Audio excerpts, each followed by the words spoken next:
I'm his little cousin, and I worked on Freeman Guerrilla Warfare in 2018. Long story short, it's a precursor to the day before.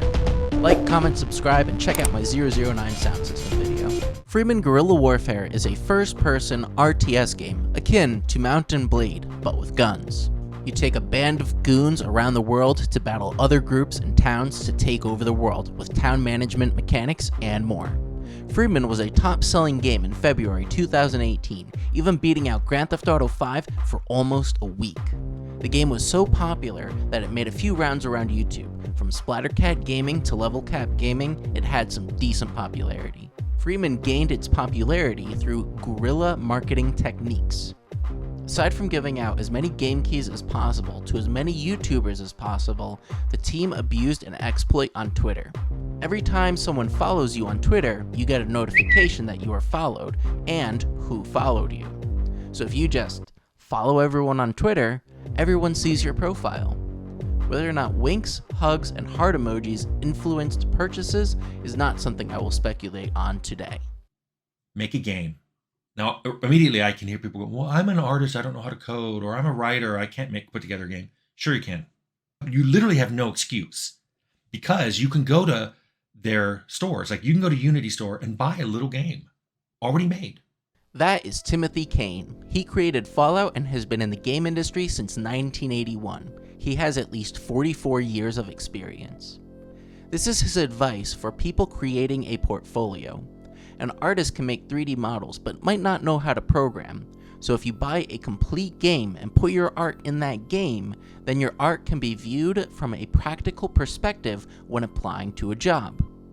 By purchasing the assets you cannot make, you can quickly and efficiently make up for your own shortcomings. This has been standard practice in various creative forms. Even YouTube videos use stock footage to speed up video production. The use of assets in itself is evidently not a concern.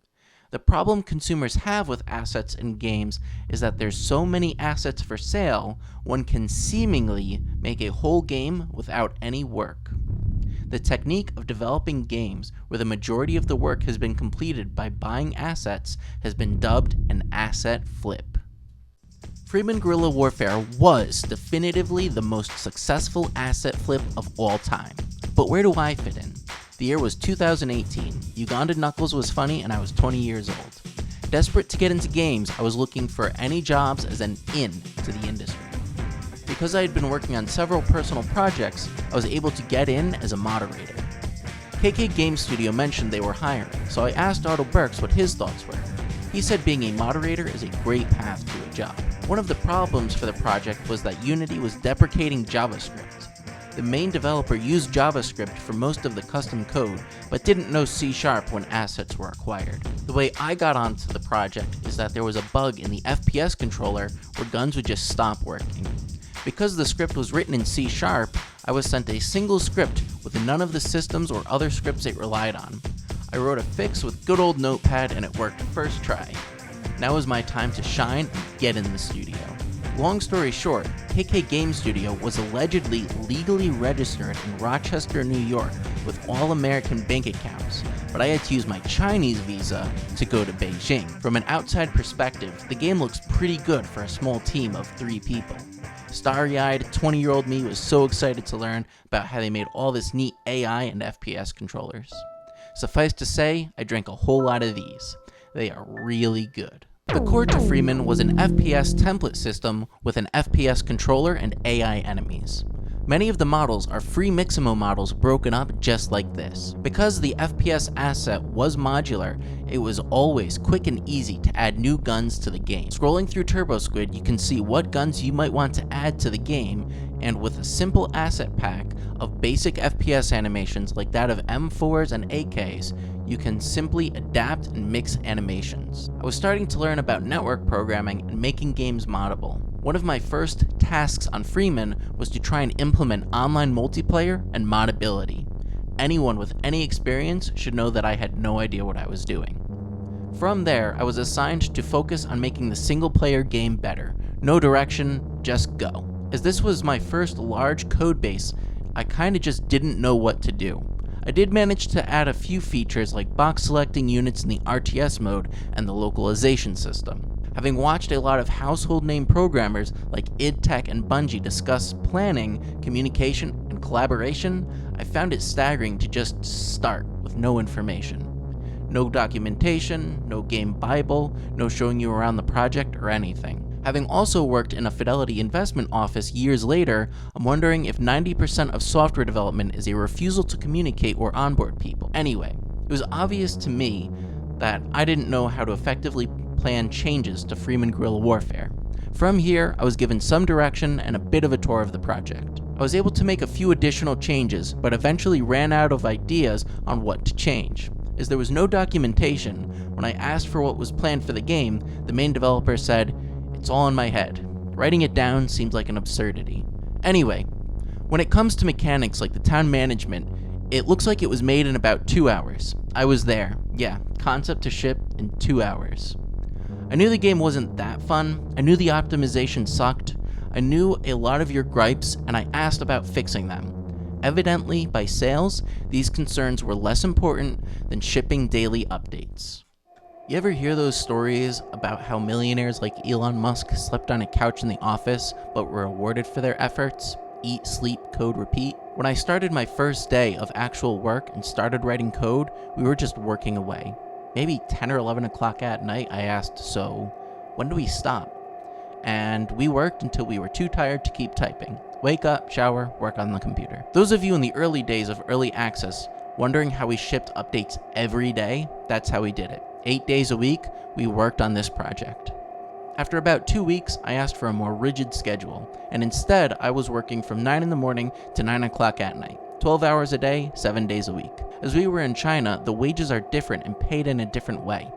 In China, you are paid once a month. A high-paying job like a programmer pays about $1,000 a month. That's a salary of $12,000 a year, or about $6.25 an hour. So if you ever wonder why your office was closed down to outsource to a foreign country, well, you can't wonder that anymore. We have to stop playing pretend. We're not talking about exceptional Indians here. And that's why this is sort of spreading like wildfire, people sharing these H-1B lists of what the jobs are. You are not in Calcutta scouting for the next Indian Einstein. You're not. It's this idea that Americans aren't good enough. Some people might say I'm a conspiracy theorist, but after looking at it, I don't think beavers are the ones building these. There's a bunch of wacko schizo stuff I can mention, but it sounds so insane. As a hint, Freeman Star Edge, the game KK Game Studio was working on before Freeman Guerrilla Warfare, listed their company in Hong Kong. It wasn't many months later that they were in Beijing. Follow that train of thought if you want, I'm going to skip over it. However, I do want to say that with the things you've seen so far, obviously there's more to find. It's kind of like Microsoft. Yeah, they treated Marty O'Donnell poorly, but also the ex-president of Microsoft, Joachim Kempen, was accused of using his SUV to hunt. Put your seatbelt on, Ellie. Whilst I was with the studio, in private conversation, it was admitted to me that the Unity Pro client was cracked, and I have no reason to believe that any of the Unity licenses were ever paid. Additionally, I was told to download a cracked version of Autodesk Maya. Why would I share all this bad stuff? Well, besides the fact that Tina ate my Milka Chips Ahoy chocolate bar, I think the game is dead, and the developers moved on. Because we were in China, with the company allegedly registered in the United States, the money couldn't be transferred because the bank account flagged this as fraud. I only peeked out of the corner of my eye, and running some numbers, I'm quite certain the game made over $3 million. Based on some similar numbers I estimated, I made literally zero money on the game. It is my understanding that I have been closer to the developers than anyone else, mostly because I worked with them. I'd like to clear up any confusion on the team composition. Tina did most of the public relations and business stuff. Melamori made some maps, and that's basically all I know. I don't remember seeing her add anything to the game, but maybe she did. Then Heron was the Chinese dude that bought a bunch of assets and wrote the custom scripts. KK Game Studio and L2 Game Studio are the same thing. There were no teams or management systems. The internet believes Ukrainian girls are the prettiest in the world, so obviously they're the public faces. Time has only made me question what to think about asset flips. Frankly, I have no idea what to think. I worked on one of the most successful asset flips of all time and made no money on it. I also expected to learn a ton about making video games and was let down by "we bought that." If anyone should hate asset flips, it should be me, right? With my insider knowledge to asset flips, I've examined the most respected game developers, including Valve. Half-Life 1998 was built on top of the Quake engine, which was just given to Valve. You know, we walked away with the source code to Quake that day. Yeah, Valve made a few modifications to the engine, but overall, Half-Life is effectively a Quake overhaul mod. Half-Life Opposing Force even reused most of the art from Half-Life 1998 and is well regarded. With so many high-quality asset flips from Valve, I have come to a morally gray standpoint where I don't know what to think when it comes to asset flips. The biggest pain point I see with consumers is not whether or not a game is an asset flip at all. The problem is whether or not a set of features sees realization. Even in games like Star Citizen, the game is definitely not an asset flip. However, it has been in development for what could be over 10 years now. I've conversed with and listened to many professionals that have been in the industry since the 1900s. I have no thoughts nor advice. Technically, $100 is the only thing separating you from being an indie developer. I don't know if this game got me interviews or not. I have since worked on Discord Never projects and more. Having worked in sales and listened to consumers can be perfectly satisfied with a piece of junk. So long as the customer is fully aware of what makes the junk good and what makes the junk bad before handing over the money, he would understand it and be okay with it. Lots of people like games that are asset flips. Like it, don't like it, buy it, don't buy it. Nobody gives a shit! In 2023, I did talk with some investors in private and canceled a Kickstarter for a spiritual successor to Freeman. With my tech demo, I got these mechanics started in less than 1 week. I don't have any plans for the project since total conflict resistance is enough and reaches a lot of player expectations with good graphics. And I was getting really sick at this point of everyone telling me, your graphics suck. I hire actual artists. The result, of course, people told me, your graphics suck. That was the last time I ever made the mistake of making an effort. I've been working on some other projects, so if you'd like to support me, get subscribed and check out my Ko-Fi.